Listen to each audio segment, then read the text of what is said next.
So that's what we're pulling up to here. That's going to be the first place that I look, like I said, when I get to a new lake. Secondary points are always good. Rock holds a lot of heat. You know, when I'm picking up the 7, like I said, is a little bit deeper water, maybe a little bit deeper boat ramp on the flatter banks, or if it's muddier and I think the fish are tighter to the bank, the Frittside 5, the Frittside 5 Biggun, the Frittside 5 Junior, those are all going to be great crankbaits to try. And that Frittside has a tight wiggle, which is great for the winter. It tracks really true. It casts like a bullet. You know, like with the old balsa crankbaits that were made of wood, they were really, really hard to cast. So this one casts very, very well. And wind is always a good thing when you're cranking, especially if you have clear water lakes like this. We got some spotted bass and largemouth in this lake. So wind always helps break up the clarity of the water a little bit, and that can potentially get you a few more bites on a crankbait. Now, whereas if the water's dirty, you know, like I said, I'm gonna look for those rockier banks and get pretty tight to the bank, even if the water's in the 40s, upper 40s.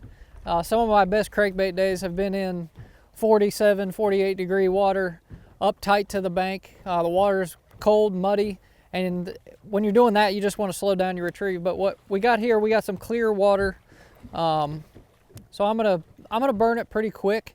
The water's, you know, mid 50s, so I want to get those fish chasing it pretty quick. They're going to be moving a little more than per se if the water was in those low 50s, low 40s. So we're gonna try cranking this boat ramp, crank some of these longer flat clay points. You know, those are all things that I look for. Little patches of rock off the points. With this clear water, I'm gonna try to get something out off the bank a little bit more rather than be really, really tight to the bank. So like if I see a patch of stumps on the live scope or something like that, or a little patch of rock, anything like that where I think I can hit my crankbait off of it and get a bite.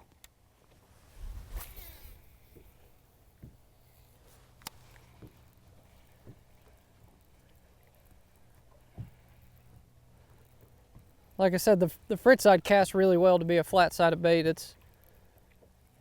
I can bomb it out there a pretty good ways, which you have to do in this clear water.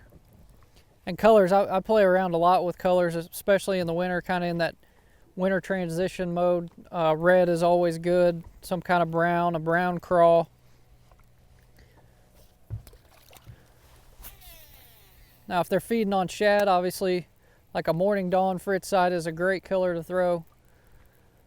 Something a little clearer than your browns or your reds, especially if it's super clear water and you're finding you're not getting bit on those crawdad colors, because typically they'll start biting those crawdad colors no matter how clear it is.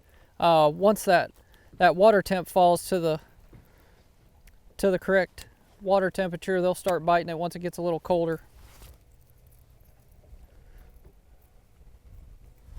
You know, I'm getting a little too deep with this one. I'm picking up a little bit of grass on the bottom, so I'm going to switch over to the Frittside 5. This is the Junior.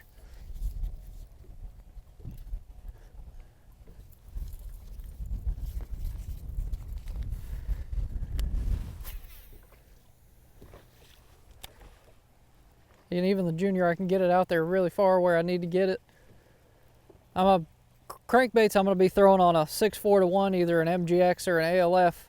Those are my two go-to reels for especially these smaller baits, smaller crankbaits. The ALF and the MGX both throw these baits a really, really long ways, and I'm going to crank with 8 or 10 pound fluorocarbon. Like I said, the rods these days have come so far where guys used to crank with mono because, you know, the rods were built a little stiffer than they are now. These winch rods are actually just made for a crankbait. You get the bait to load when a fish bites it, and you can cast it a really long ways even with a small profile. And the information Bass University provides isn't your basic run-of-the-mill fishing video. This is specific information from A to Z to help you learn, get to the water, and become a better angler quickly.